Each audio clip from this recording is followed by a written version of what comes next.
Brilliance Audio.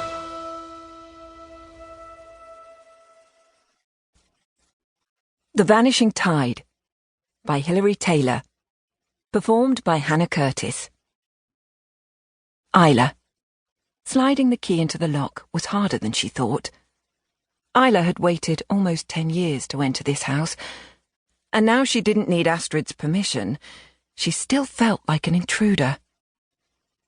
The last time she'd visited, she had bought wine and flowers. It had been a significant birthday for Astrid. Isla had felt there should be some acknowledgement, even though Astrid had not remembered Isla's birthday for years. Astrid had given her a curt nod of appreciation when she'd handed the flowers over. There were only 18 years between them. They should have been more like friends. But, just as before, she'd found herself cold and alone for the weekend, while Astrid painted in the studio. Isla had used the time to brood. She was past 40, and still with no family of her own. She didn't want to be here. Astrid didn't want her here. No wonder she couldn't hold down a relationship. She had never been shown how to care for anyone else. Astrid was all she had, all she would ever have. Isla was suddenly floored by the understanding that this would never change. She had lost her opportunity to make her own family. She had been too busy moping over the mess she'd left behind in this house.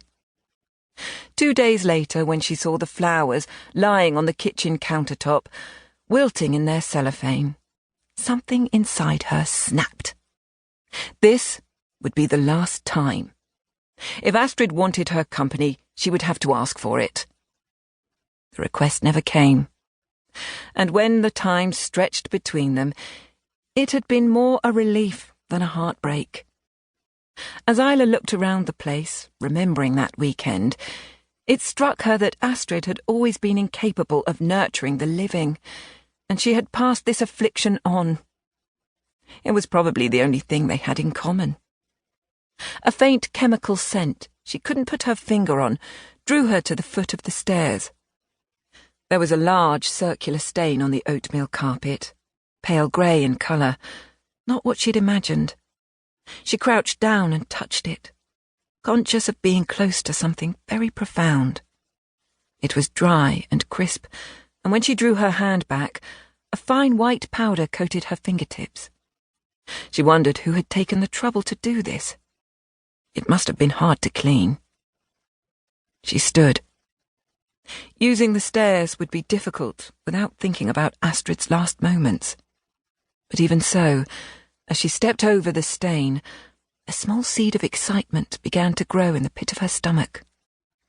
Maybe the information Astrid refused to provide when she was alive could be prized from this house now she was dead. Astrid had always delivered the truth like an unwanted meal. It didn't matter if it was unpalatable to the recipient. You were to eat it all without complaint. If Astrid had wanted to tell Isla the circumstances surrounding her Aunt Claire's death, no doubt she would have taken delight in frightening her with the gory details. But to refuse to talk about it at all, well, that was something else. The story of Isla's father had been repeated like a folk song throughout her youth. He was a waste of space. He didn't care. He's gone, gone, gone. Astrid could have used his death to curry sympathy, but she didn't. It was the women who mattered in this family. Men added a layer of complication. It was a lesson Isla was still trying to unlearn. As she reached out to steady herself, she noticed the finial at the end of the balustrade. The tip was missing, broken off by Astrid's fall. Isla touched her own head and winced at the thought. She had felt fine about coming alone, staying here by herself.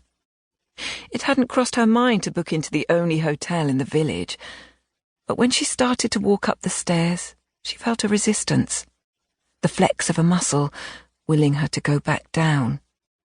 Halfway up, she paused, unsure what to think. Astrid was gone.